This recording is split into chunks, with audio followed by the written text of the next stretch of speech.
Welcome to an hour with the candidates on LPTV, Libertarian Party Television. This is a production of the Libertarian Party, and my name is Pat Ford.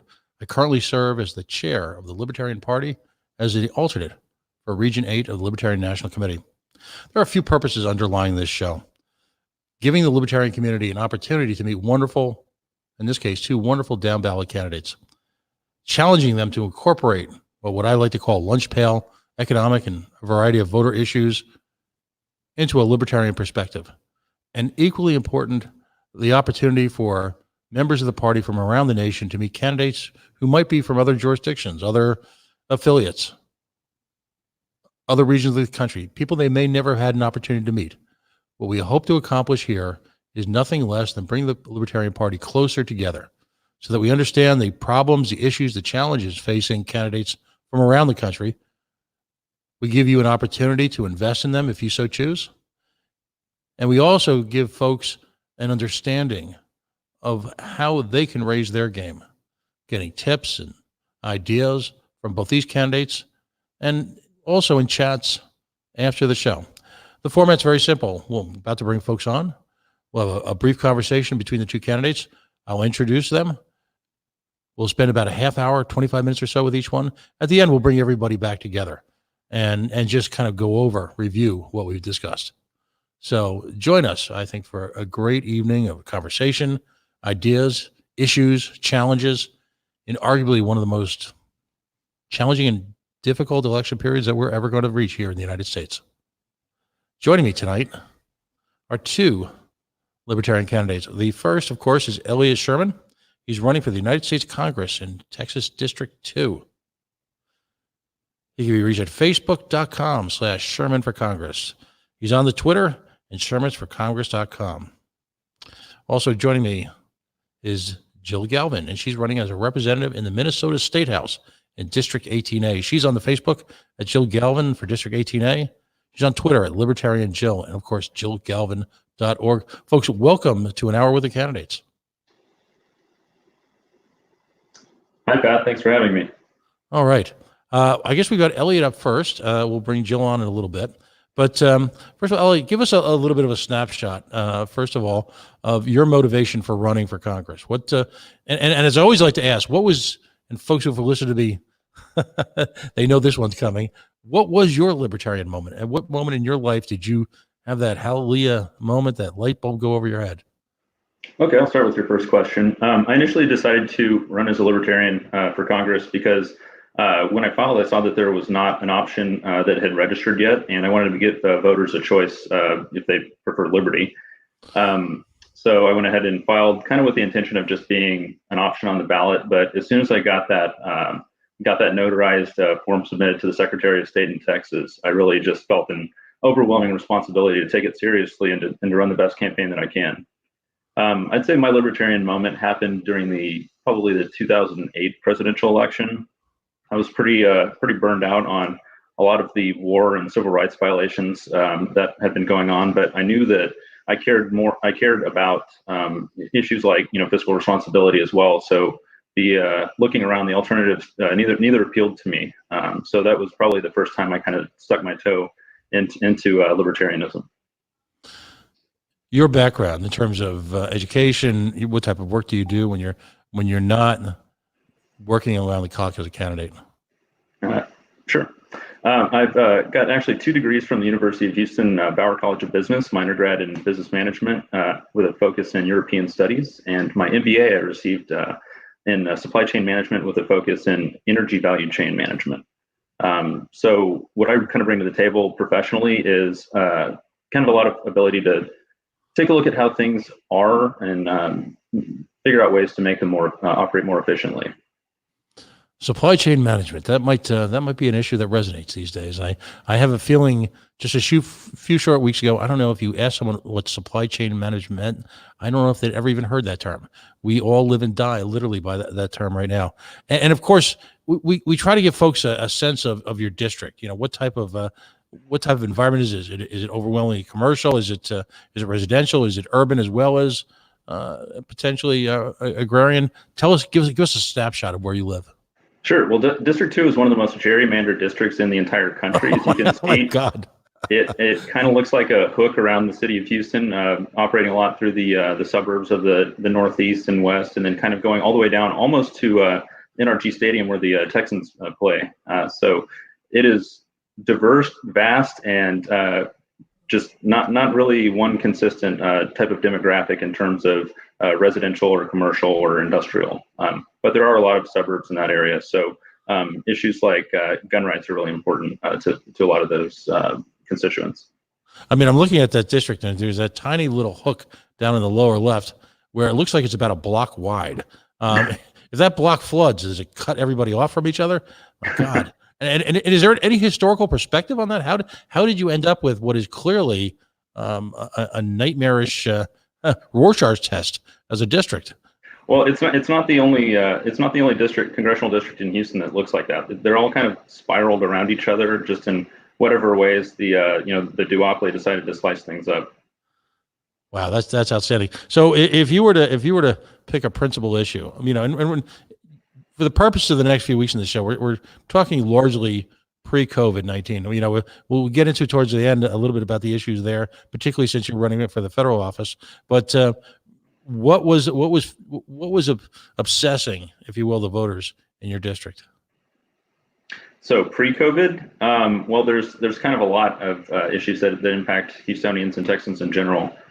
So some of the issues that are really important to me is adopting a policy of humane immigration, ending these forever wars that are just really disastrous for a lot of American families, and not to mention our taxpayer checkbook.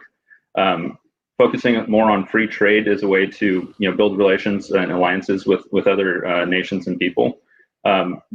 Doing away with mass incarceration associated with the failed war on drugs. Really making an effort to add sexual orientation and gender identity as federally protected classes under the EEOC, and also making sure that we are adamantly defending people's property rights against incursions like eminent domain, raised property taxes, that sort of thing. Now, excellent. Your race is it a two-way race or a three-way race? It is a three-way race. I'm running against the incumbent Dan Crenshaw. He's the fellow with the eye patch who really likes red flag laws, which is kind of unusual for a Republican, but it makes him an easy target for me. Excellent. Now, let's talk about your opponent. Not to dwell on him, but he attained at some level at some point a few years ago, sort of cult hero status amongst the neocons, because he was the guy who took down SNL. He was the guy who shot down the liberal media for a little bit. Is that a challenge to run against? Is that still an issue when you have someone who's gone somewhat viral like that? Well, it certainly got some notoriety. Whether or not that's positive is up to the individual voter. But what I do like is that it brought a lot of attention to this specific district, and really gives me an opportunity to use that notoriety since I'm challenging him for that seat. Now, how is it possible that someone who is a veteran who had been injured could support red flag legislation? I mean, talk to us about that, because the Second Amendment issues resonate around the nation. This one's particularly acute. Well, something that Republicans constantly, campaign on is their respect for gun rights. Yet here we have someone who has served for the country in military service. They understand the Second Amendment, and they have sworn an oath to uphold the Constitution, both as a service member and as a congressman, who is just outright supporting a violation of that Second Amendment. I think it's. I'm not sure what the reasoning is, but it's certainly something that voters should hold him accountable for. Now, the 2A community is always a challenge for libertarians. It shouldn't be, but it is. And the reason I say so, particularly at the federal level, is that on one hand, we are the party that is unabashedly, unapologetically, unreservedly pro Second Amendment. We don't look at it as an artifice about sporting life. We look at it as the uninterrupted right, the unchallenged right to bear arms in self-defense, and also, if we have to, against a government out of control. Yet, in the Republican Second Amendment function, you've got this sort of split loyalty between, say, the Trump administration and what's happening at the local level. Are folks? So it's a delicate balance, I guess I'm saying. Are folks singling out his 2A issues? Is that a problem for him in Texas?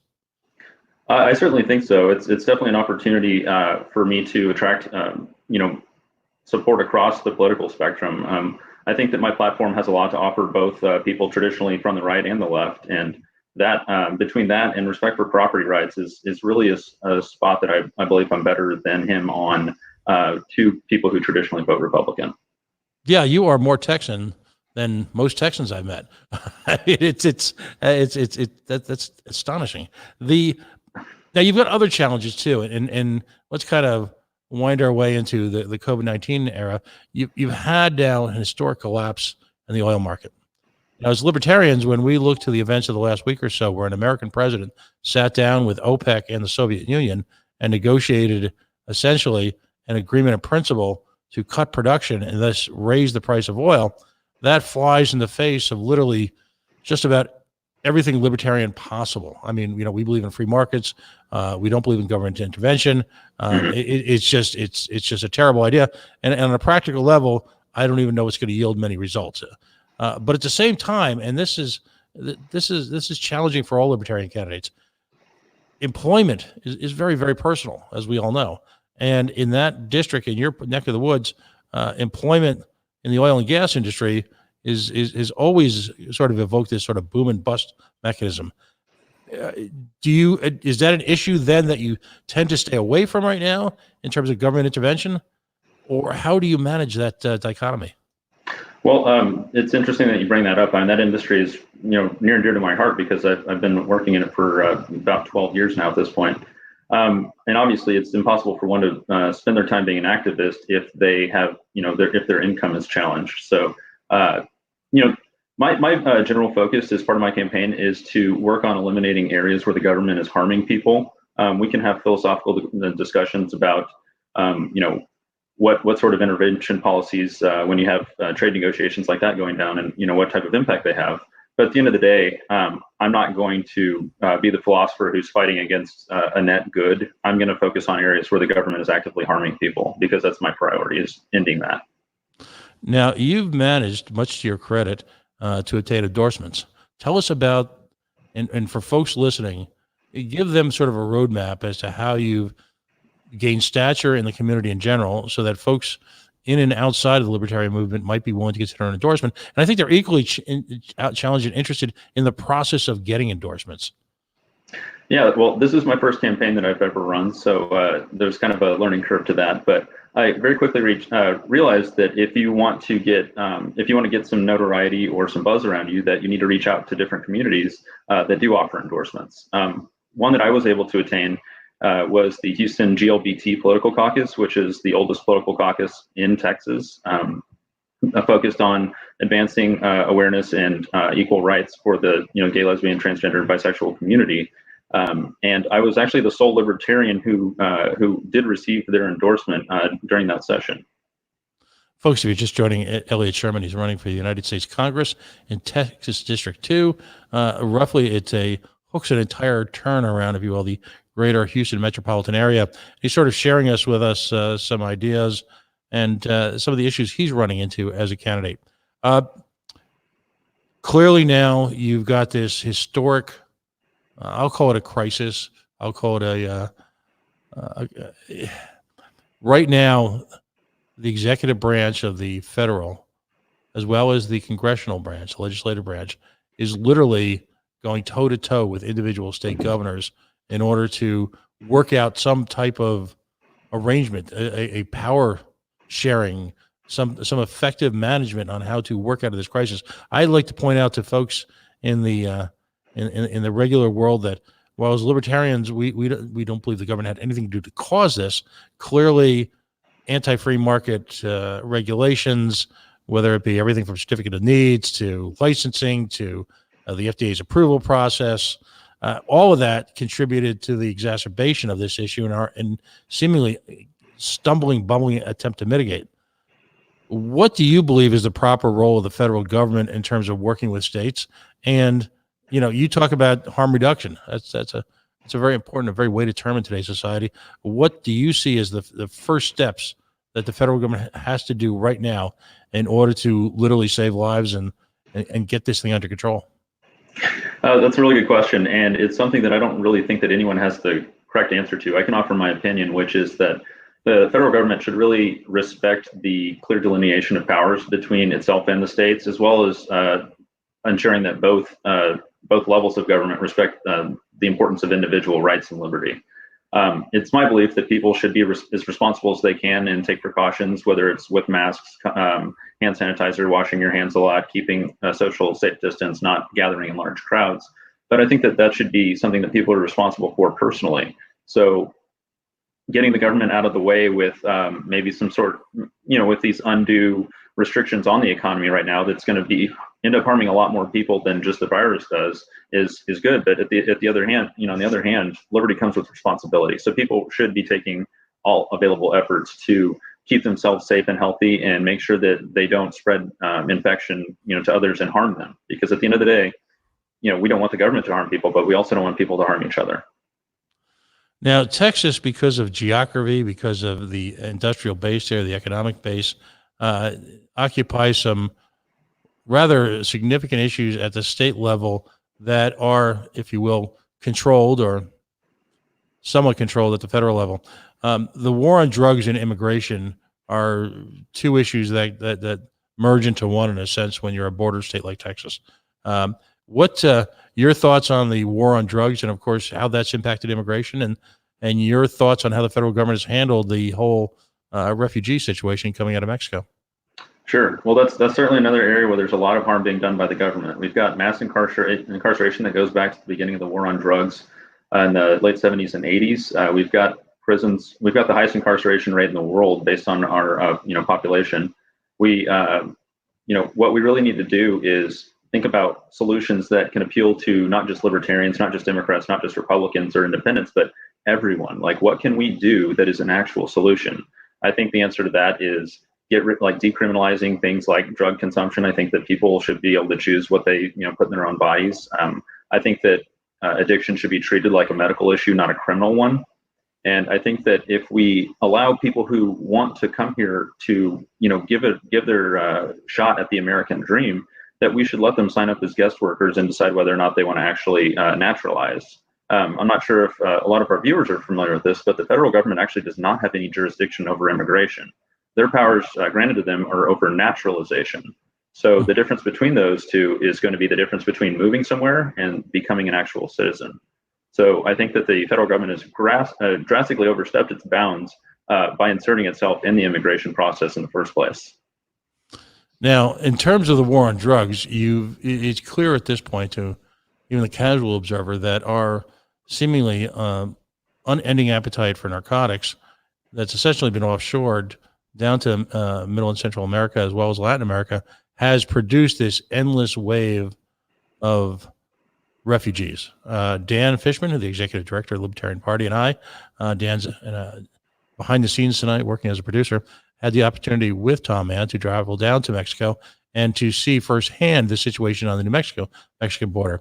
What's your thoughts on Trump's current approach, this sort of hodgepodge creation of a refugee channel that needs to be essentially pushed back from where they came to wait for refugee status? It seems like sort of a mess, but how do ordinary Texans in the greater Houston area feel about that?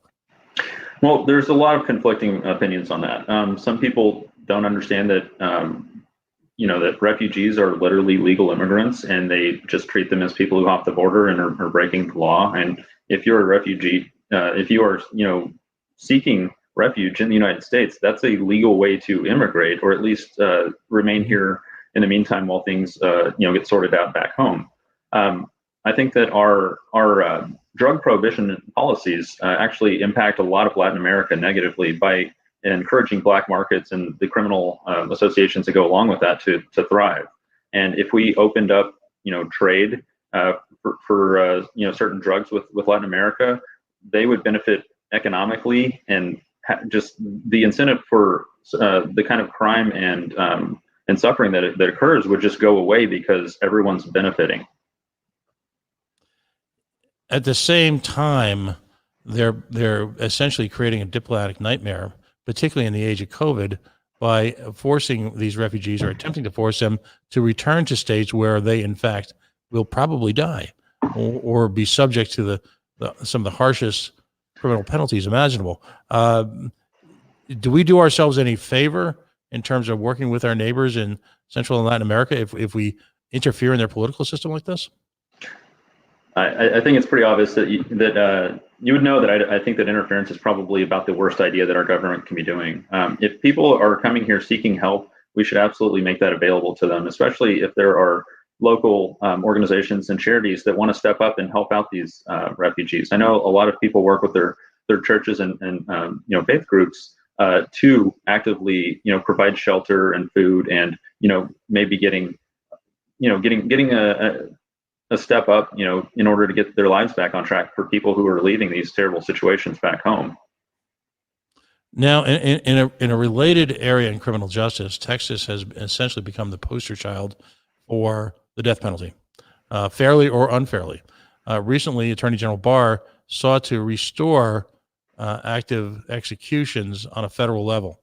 If elected to the Congress of the United States, what is your feelings about the death penalty, and of course, Attorney General Barr's attempts to bring the death penalty back to an active consideration in our criminal justice system?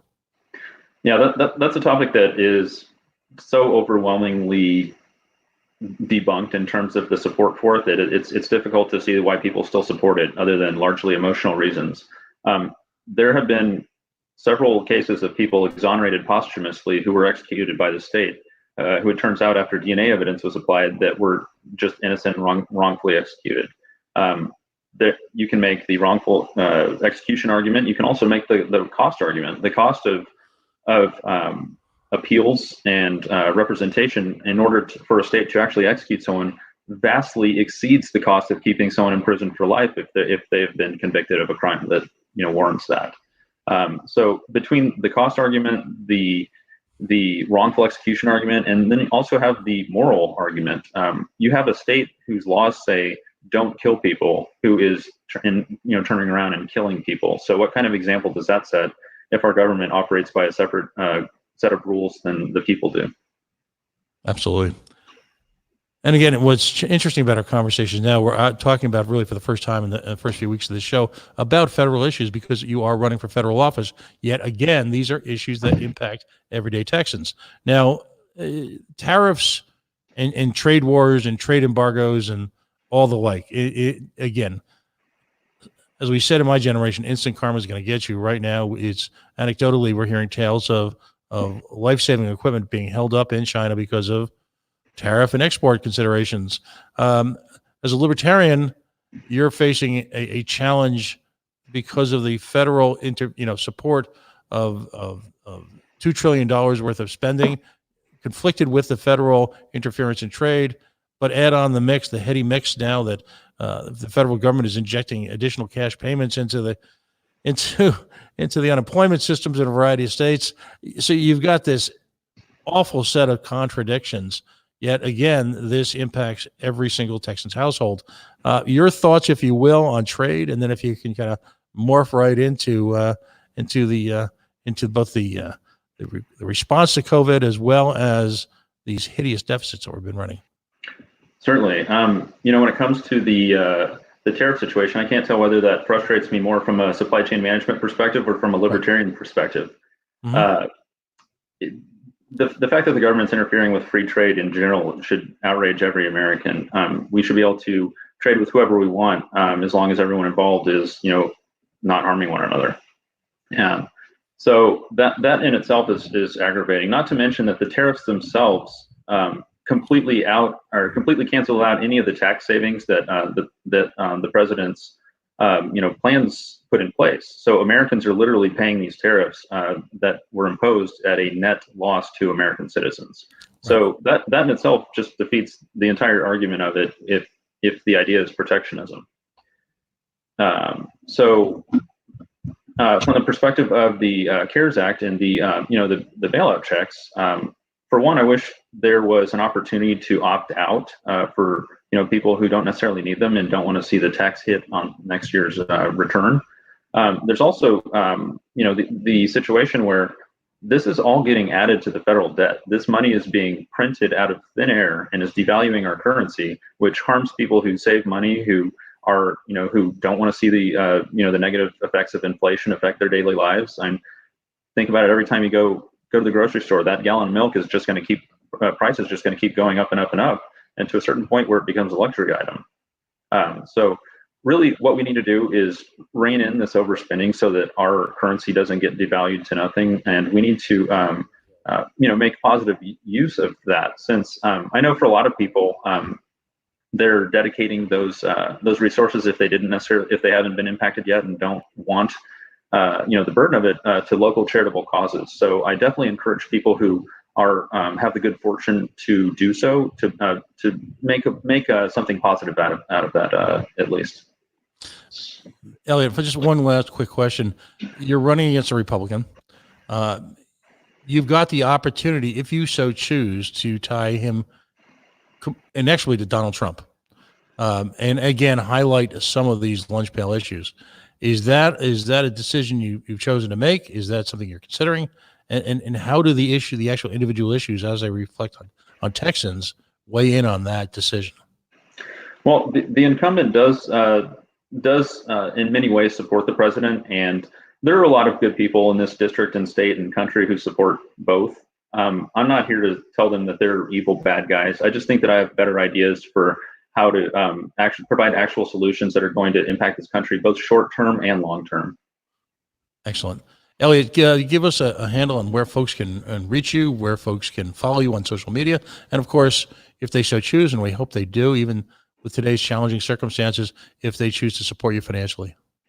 Absolutely. So you can find all of my information at scheirmanforcongress.com. That's SCHEIRMAN is how you spell my name. I'll say that again because it's a little hard. SCHEIRMAN for Congress.com. I'm on Twitter at Vote Scheirman, VOTESCHEIRMAN.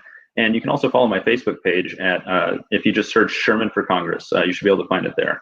If you would like to make a contribution, scheirmanforcongress.com/donate. However, since the pandemic and the shutdowns have been in effect, I've not been pushing for donations right now. If people want to help in non-financial ways, I could certainly use help if volunteers want to sign up to help me reach out to do some electronic voter outreach. Right. Are you going to be doing some phone banking? Absolutely. All right. And as we all know, we've got super volunteers in the Libertarian Party from around the country. How much fun would it be, given the time we find with on our hands right now, to have some conversations with people in Houston? You've got a great entree to do it. Elliot, thank you so much for joining us. We're going to switch over to Jill right now, but hang on, Elliot, because we're going to have you come back at the end, and we're going to just kind of trade back and forth a few questions and ideas. Absolutely. Thanks, Pat. All right. Jill Galvan, of course, now is joining us now. Jill, thanks for joining us. You are running for the State House. You are running to be a representative for the great state of Minnesota, the home of Hubert Humphrey, some guy who used to be on Saturday Night Live and then got caught in a frittata. First of all, tell us a little bit about yourself, your background, and of course, that libertarian moment. When did that light bulb go on? When did you realize that you needed to be a libertarian? Well, I'll start with that one. I didn't have one. Okay. Pretty much my whole life. I just felt like, why can't people do what they want to do? Why is this a thing? And in 1996, I was depressed about the presidential choices and was just complaining online to some people. Mm-hmm. And they're like, I said, why can't we just have small government, but also let people, be gay and not make a big fuss about it? Why is this? Why is it so polarized that way? And someone told me, hey, have you ever heard of the Libertarian Party? Nope. I went on, I read the platform. I said, oh yeah, that's how I've always felt my entire life. So no big libertarian moment, I'm afraid. Yeah, but it's funny because something similar happened to me. There's just almost this sense of relief because you realize that there are other people just like us out there. They may be completely different, but they're like us. No, that's wonderful. A little bit about your background, your what type of work you do. So I'm originally from Ohio. I moved here 10 years ago. Mm-hmm.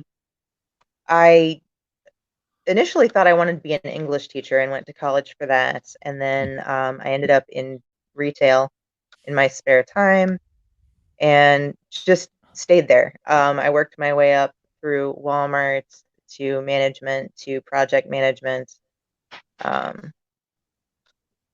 And yeah, that's pretty much my background is in management. And so you're running for state rep.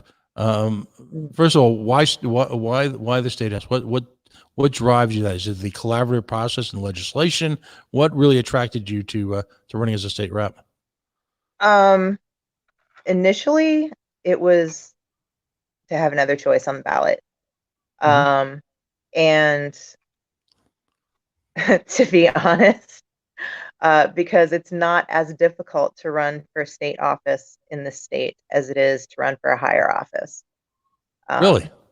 The signature requirements for petitions are significantly lower, especially if you're in a rural area like I am, where it's hard to hit enough houses or be in an area with enough houses to get enough signatures. Have they given you any guidance in terms of petitioning? By the way, I mean this is an issue we're facing nationally. There's an extremely good chance that none of us will get on the ballot this year.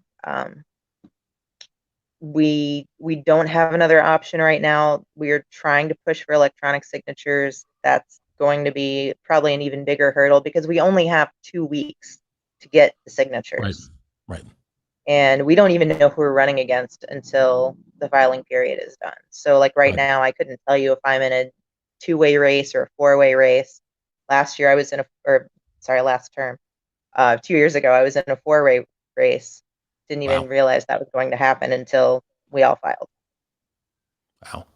Now that's a challenge. That's a challenge being faced nationally, and I'm hoping that well, first of all, Dan's office is doing yeoman's work in terms of with state affiliates reaching out to individual secretaries of state and turning up the heat a little bit. And our Secretary of State has actually been very supportive in this.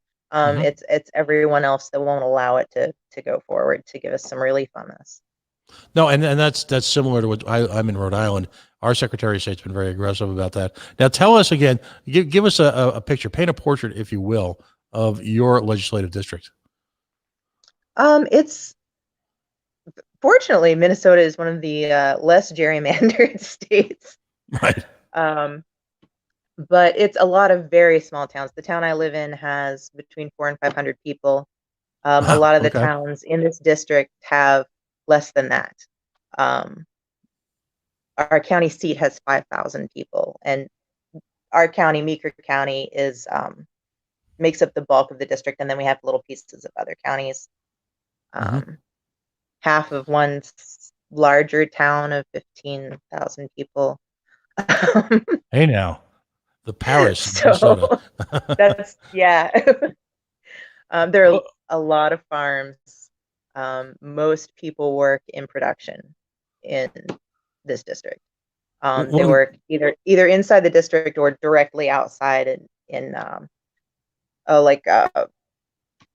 egg processing. 3M is 2 blocks or so outside the district. We've got Genio plants on the other side, just outside the district. No, it's so it's rural / food production oriented. And a lot of very small businesses. That's what's fascinating about the show, because I would imagine in Elliott's district he's got blocks with 500 people. Now, obviously, that presents some different challenges to campaigning, and one of the purposes of the show is to just give people an idea for the style of campaigning that takes place around the country, and maybe get some tips from it. So, doing door to door, as you see a lot in the urban Northeast, would be a challenge. I mean, imagine sometimes it might be 20 minutes between doors. How are you reaching out to people, particularly with COVID? Everything right now is online. It's very difficult to do anything else. There's not much open. There aren't a lot of people out. So, and it seems like everybody is pretty consumed with COVID right now. There's not a lot of room for thinking about anything else at this point. How has been the response by establishment government in your neck of Minnesota And how are folks reacting to that right now? Oh, well, it's pretty mixed. I would say most people in my it's a very red district, but Mm-hmm. people also really want to take care of each other. They really care about making sure that everyone is safe. So, I mean, you have a really good mix of people who just want everything to open back up right now and people who want everyone to never leave their homes and Right. everything in between. But I Right. think the overwhelming thought is that we need to protect our older people and our more compromised people. Mm-hmm. Interesting. So even I, though, oh, I'm sorry, no, no, no. Go ahead. Go I ahead. can ramble at times. No, no. This is great. This is a conversation. This isn't in a Q&A or an AMA. This is a conversation. Are schools closed in Minnesota as well? Yes, yes. And Schools is are that closed. All this? non-essential businesses are closed. And is that decision left to the state, or are individual districts allowed to make? Particularly when you get into more rural areas, are they given any local control? Not that we are aware of, no. Mm-hmm. Okay. If you can think back a month ago, because the hope is that there will be some normalcy in the future, and we return to issues. What what are taxes like, for example, where you live, and is getting additional people in an issue, or is gentrification an issue? What challenges do folks face at the community level that they're going to be looking for you to address at the State House? Um, I think more people are probably concerned with, I, taxes are a bit of an issue, but out here less so than in the cities because the city taxes are quite a bit higher. Our property values are not, or our property taxes are not as high out here. Mm-hmm. Um, the farmland might be a separate issue that's feels a bit overtaxed to a lot of people. Mm-hmm. Um, but mostly probably education because everything keeps consolidating and keeps consolidating. And we want to make sure everyone wants to make sure that we're not left out when it comes to education just because we're surrounded by farms and we don't get the same kind of benefits that some of the more affluent areas do. Mm-hmm. So I think that's a concern. It's one that, as a libertarian, is a little more complicated to address.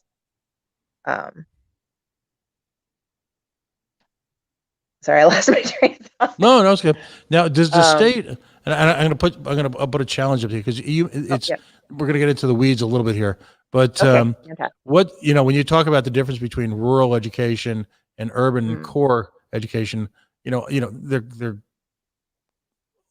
complete light years apart I mean, sometimes. certainly different urban areas are very different and the kind of funding they Mhm. get as well. But Is there in fact a funding formula that the state mandates, or are each individual city and regional school district left to themselves? the district, I mean, there is obviously state money, but the districts do have to have their own levies and things to fund their education. Mm-hmm. All right. So there And is. I know that one of the things that people like about the incumbent right now is that he does try and pull more money from the state so that we don't have to fund it all. Where, of course, I would prefer that we choose whether we fund that or not at the local level. Right. Right. Absolutely. Healthcare in Minnesota. Again, I traditionally, because I'm of a certain age, I traditionally associate Minnesota with again, there's Prairie Home Companion too, right? With really kind of a much more left leaning socialistic environment. Is that true still in Minnesota? And is there state health care available, and how successful or how expensive is that? The state healthcare I mean, we do have a pretty wide ranging program for people who can't afford healthcare. Mm-hmm. But the Affordable Care Act was this was one of the worst hit states. It seemed like to me. I can't. I guess I don't actually have statistics on hand for that. but our premiums all went up tremendously after the Affordable Care Act. And a lot of people had to drop their insurance because they couldn't afford it anymore. But it still wasn't, they couldn't afford the insurance, but they made way too much money to actually get state health insurance. Right. No, So mhm. I mean, it's a huge problem, but we have an excellent healthcare system. If we were able to find a way to make it affordable for people, then we'd be in good shape. Have folks made that connection yet? And that sounds like a simplistic or almost a pandering question, but one of the biggest challenges as independent candidates like libertarians is that, separating people from their lifelong party identities and exactly what that lifelong party identity is doing to them. Do folks comprehend that big government is the reason why they literally can't afford the health insurance program that was supposed to save them? No, I wish it's a really hard sell because those parties have so much control over the way people think, over the media, over everything. Mm-hmm. It's really difficult to get through to them. But with our primary jobs of production and farming, I mean, how many policies have we had to deal with? The tariffs that have destroyed the price of agricultural goods and steel, and just well, destroy the price of agriculture, raise the price of steel. So Right. I mean, their bonuses are hurting, their income in general is hurting because of these ridiculous trade policies. And yet the challenge is as a local candidate, how do you make that local and how do you make that connection? Ample video has been given to folks around the country who are celebrating our president while at the same time being laid off and otherwise adversely affected by his policies. Yeah, it's a constant education. Larry Sharp's got a wonderful way of putting it. We don't engage in arguments. We plant seeds, right? We explain and try and leave folks wanting more. And I guess that's all that you can do there. But again, congratulations on your candidacy. Now, how can folks find out more about Jill Galvan? We've got it up on the website, your website on up, jillgalvan.org. The social media, if folks are in a position where you're able to donate. And again, do you need phone banking? What are some of your needs as a candidate? I'm not looking at phone banking right now. I want to make sure I get on the ballot before I put a bunch of people's time. And we always necessarily have a very short election season because our deadline for filing is June 2nd. So wow. After then, I will know what we're looking at. But I will absolutely accept donations if you are able to donate. It depends on what opens up and what we're able to do.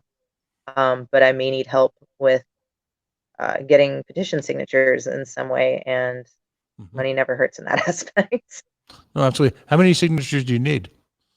I need 500, which doesn't seem like a lot, but when there's 200 and some odd people in my town that are eligible.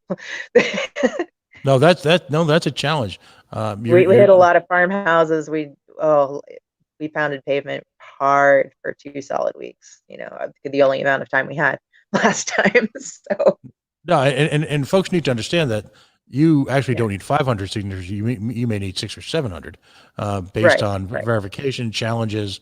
And again, which is thousands of doors to knock. Right. Wow. So, okay. That's tough. I mean, and again, with a constricted season like that. So, listen, you've got a wonderful state affiliate there. I've gotten to know a few of them lately, just by phone conversations. But again, folks, this is exactly why we're having this conversation, because of the exigent challenges that candidates face are so diverse, so widespread. We, in a sense, what we've got is two candidates who are running for remarkably different offices in remarkably different states and remarkably different parts of the country, facing a lot of the same challenges, yet at the same time they're flavored locally. Again, give folks a rundown on where you can find Jill Galvan.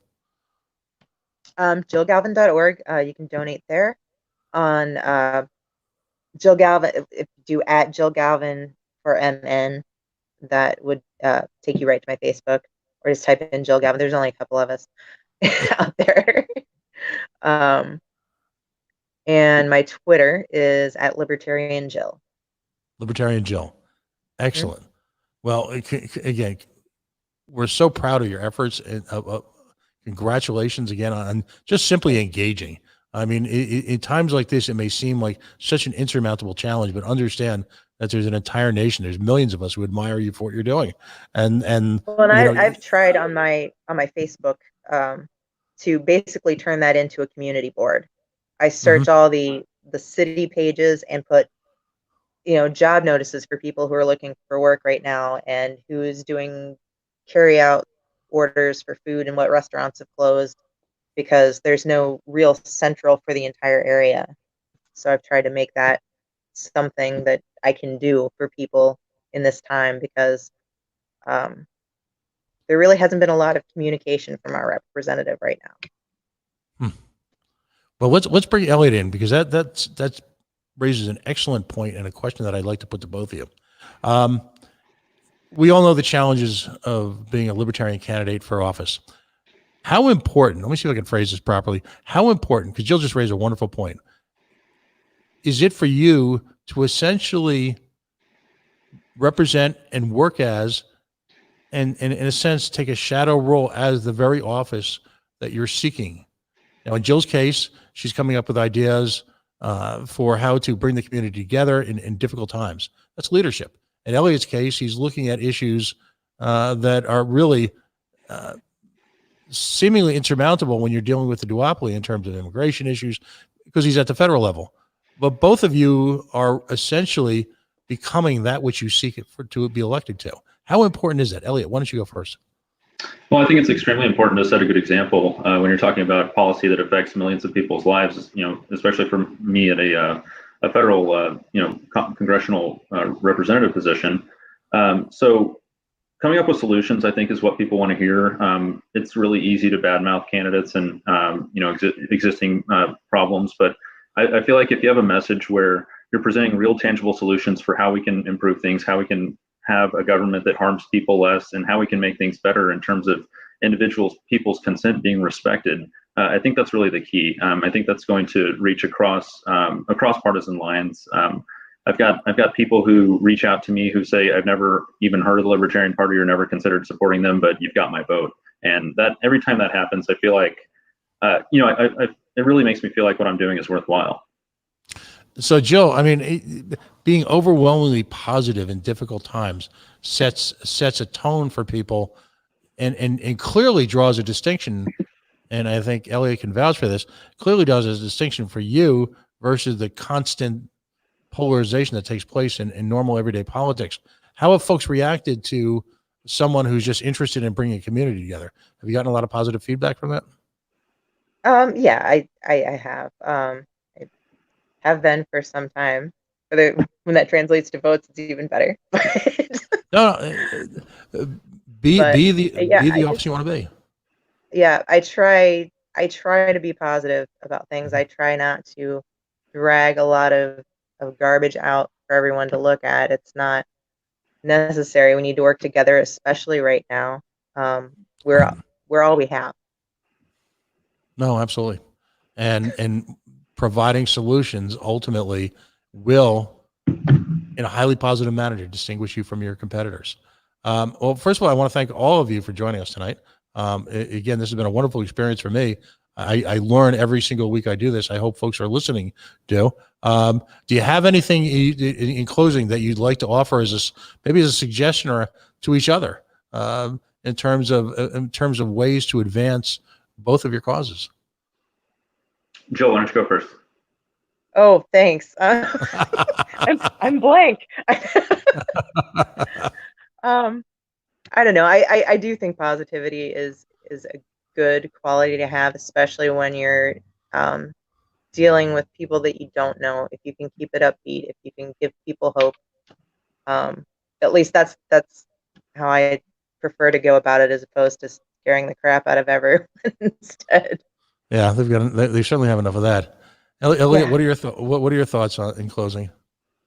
I think that something I've learned along the way in the campaign trail is that attacking people for their beliefs is just not effective. What you really need to do is figure out common ground where you can actually get them to not put up their defenses and dig in their heels, but where they can actually, other people can actually listen to you, hear what you have to say, and see if the solutions you're saying make sense versus some of maybe the the failed promises or the lip service of some of the incumbents that they might traditionally support.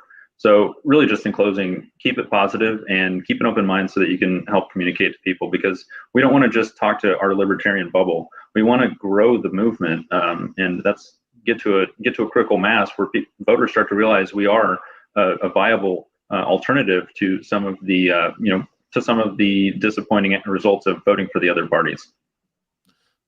Great way to close. I want to thank both of you for joining us. Folks, you've been spending an hour with the candidates tonight. Elliot Scheirman, Joe Galvan is both running for vastly different offices, yet are in a lot of similar shared experiences. Folks, if you'd like to join us on the show and you're running for office, reach out to us. We are on the Facebook now at LPTV. We'd ask you to follow and like the page on the emerging social media that we'll be using to promote candidates to join us. Specifically, if you're a candidate, reach out to us there. My name and phone number will be on there. We will come together every Friday night at 8 o'clock, bring candidates from across the country together. So again, you can spend an hour with them. A special thanks, as always, to Dan Fishman, who is the executive producer of this show, as well as being the executive director of the Libertarian Party, who's made this happen. And of course, for Nick Sarwark's support in getting this off the ground. Folks, stay safe. Get involved in a candidacy this week. Regardless of its hyper local, as we like to say, the water boards, the school boards, the town councils are the bench, the spot where folks can have incredible impact on everyday lives. If you choose to go for federal office, we've had a couple of folks that'll come through the door who will show you, give you an idea how to do it. If you choose to be in the background as volunteers, we're so desperately needed at a time when we're going to have to reach out digitally in ways that we've never done before. Regardless, folks, get involved. We'll talk to you next week.